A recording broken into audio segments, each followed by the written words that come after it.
நண்பர்களுக்கு வணக்கம். நம்ம இப்போ இருக்கிறது உவரி சுயம்புலிங்க சுவாமி கோவிலில் இருக்கிறோம். இப்போ கடற்கரை மணல்பரப்பில் நின்றுக்கிட்டு இருக்கிறேன். இந்த கோவில் எங்கள் அம்மாவோட குலதெய்வம் கோவில். நான் சின்ன வயசில் வந்தது, அதுக்கப்புறம் இப்போ தான் வந்திருக்கேன்.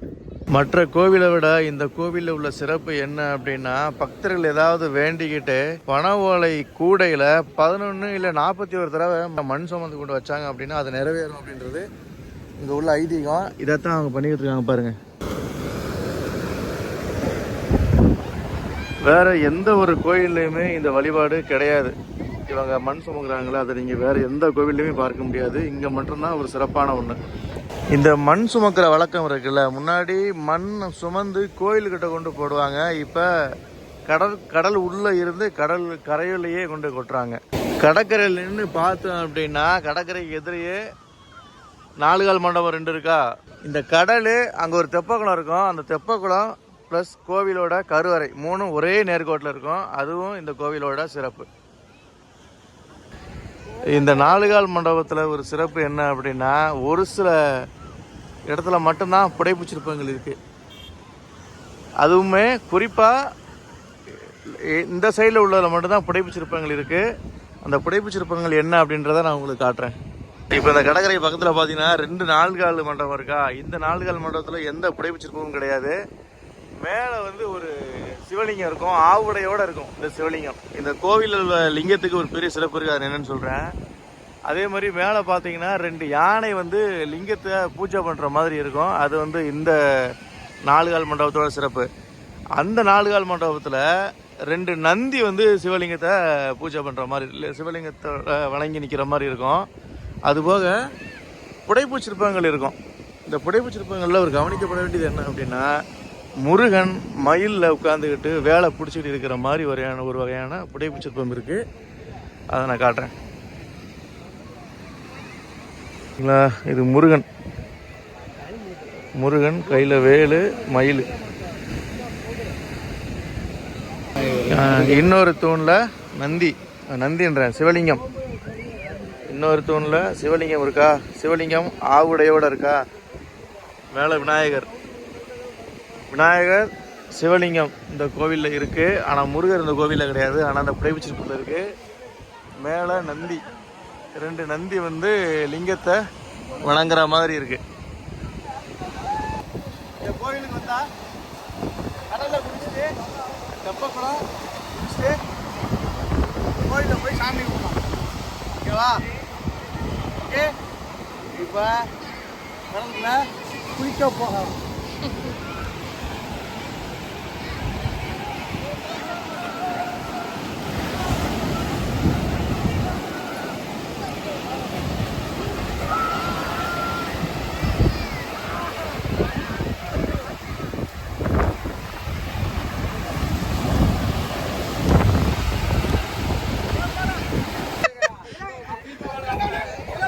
கொண்டு வாங்களா, விட்டுறாதீங்களா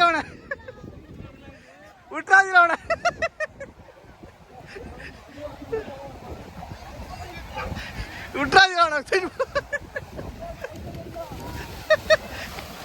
போடு உள்ள போடு.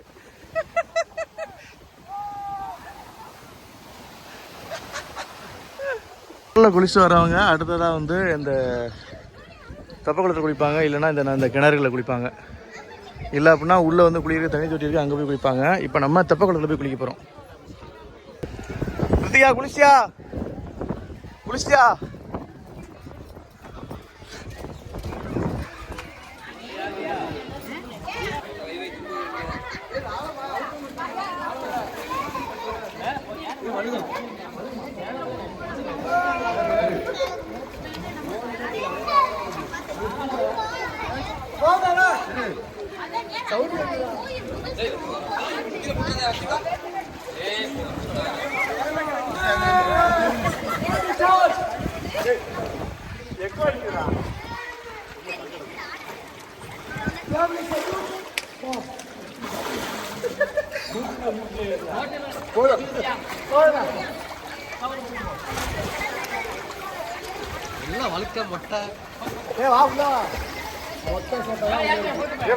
இது தெப்பக்குளம் இருக்கா. இந்த தெப்பக்குளத்துக்கு எதிரையே 9 நிலை ராஜகோபுரம் ஒன்று பழைய காலத்து கட்டுமான முறைப்படி கட்டிக்கிட்டு இருக்காங்க. இதுக்கு பின்னாடி அப்படியே கோவில் வரும். ஸோ நீங்கள் கடற்கரையிலேருந்து பார்த்தீங்கன்னா நுழைவாயில் வழியாக வர்ற மாதிரி இந்த அமைப்பை கட்டிக்கிட்டு இருக்காங்க. இது புதுசாக கட்டிக்கிட்டு இருக்காங்க.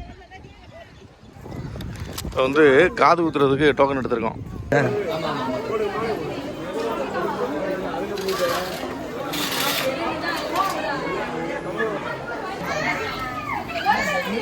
ஒன்றும் இல்லை கிருத்தியா, இல்லை என்ன ஜல்லிக்கிட்டு காலையை பிடிச்ச மாதிரி பிடிக்கல. என்னடா ஆளாளுக்கு பொறுமையா விடுங்க. அவர் அடிக்க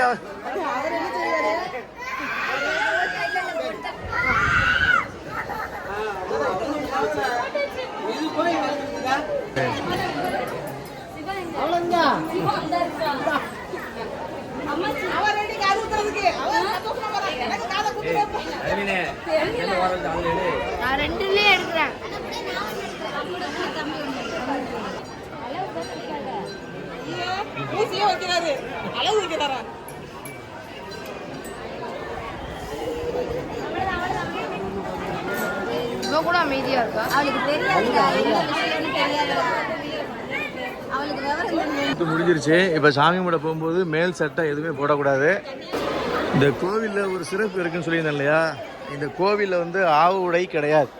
ஒரு சுயம்புலிங்கமா வந்த சிலை அப்படின்றதுனால இங்க ஆவு உடை கிடையாது, வெறும் லிங்கம் மட்டும்தான் இருக்கும். இது இந்த கோவிலோட ஒரு தனி சிறப்பு. ஆவு உடை அப்படின்றது பெண்ணு, லிங்கம் அப்படின்றது ஆணு. அது இந்த கோவிலில் கிடையாது, அது ஒரு தனி சிறப்பு. இது கோயிலுக்கு சொந்தமான தேர். தைப்பூசம் அன்னைக்கு இந்த தேரை இப்படி இருந்து கிளம்பி அப்படி போய் ரோடை சுற்றி வரும், கோயிலை சுற்றி வரும்.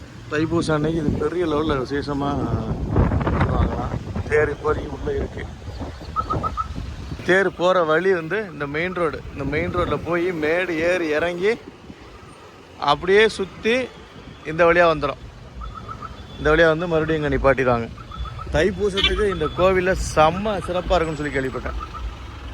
நண்பர்கள் யாரும் இங்கே வந்திருந்தீங்கன்னா மறக்காமல் கமெண்ட்ல சொல்லுங்கள்.